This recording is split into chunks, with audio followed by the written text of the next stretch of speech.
There's the obvious ones, you know, fire, police. Nobody wants to have an unsanitary city. You got to have garbage picked up. You got to have bus service. All those are mandatory. Honestly, I don't see any that you can really cut. I really don't. In my opinion, you know, all the services have been cut to the bone as far as I'm concerned.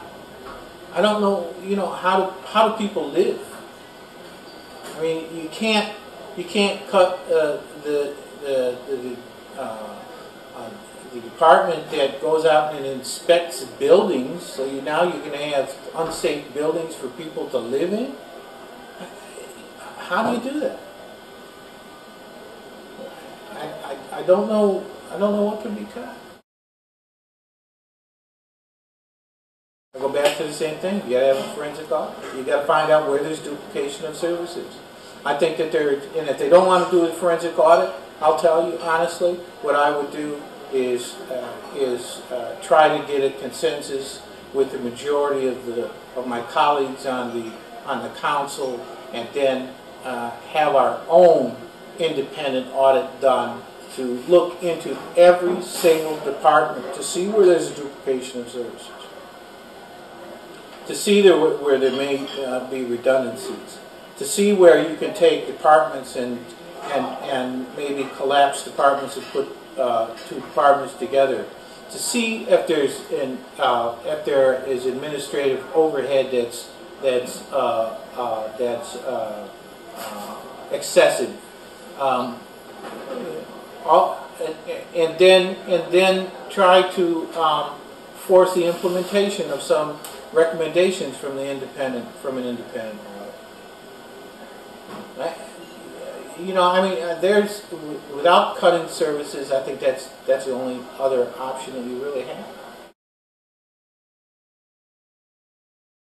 Well, from what I see in Detroit Public Schools, they've found millions and millions of dollars. I think that, and that budget is a lot smaller than the Detroit City budget. You never know until you do it. You know, what are we talking about here? I mean, something has to occur. You either got to bring money. I mean, they just got rid of the part of the water department. Interceptor. It's the only enterprise department left in the city that's actually making money, except for parking meters. But I don't get that. I don't get it myself. I don't get it. I'm appalled by stuff like that. You know, there's the obvious one, council by district. I would certainly not only welcome it, I would applaud it. Other than that, I think there's a whole lot of housekeeping that needs to be done with regards to tying up loose ends by making sure that there's definition to duties and responsibilities in separation of powers, and clarity with regards to what happens when somebody leaves office unexpectedly for whatever reason, whether that be the mayor or city council. My big issue, to be quite frank, is with council by district. I'm a firm believer in the notion that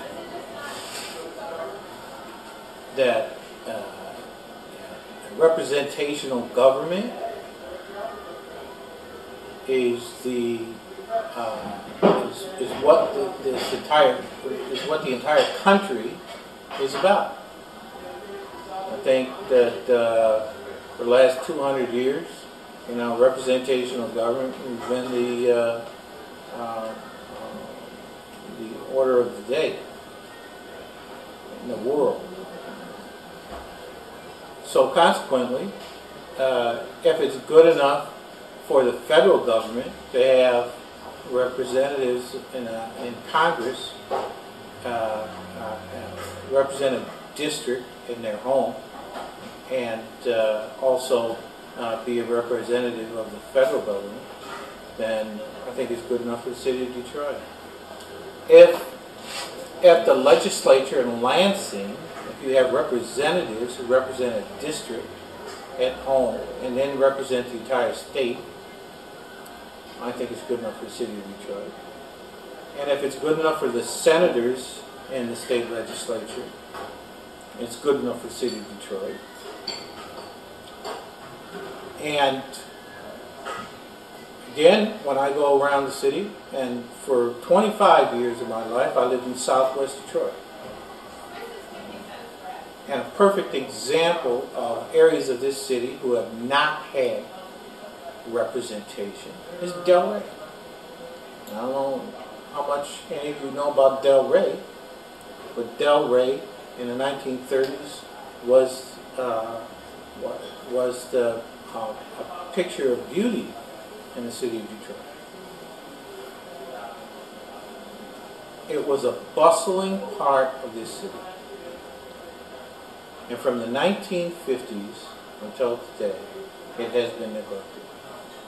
And today, it's a dumping ground for toxic wastes. Factories spew out pollution. You just go after dark and look at the smokestacks in Southwest Detroit spewing out the filth in that community. When I lived in Southwest Detroit, behind the old 4th Precinct, between 4th Street and Verner Highway, I could smell the smoke factory in the middle of the summer. It would make you sick. Children should not be subjected to that. Elderly people should not be subjected to that. Nobody should be subjected to that. And Delray had been neglected for years and years and years. You go down there today, you'd be appalled. You'd just be appalled at how, you know, it's the epitome of urban decay. Disgusting.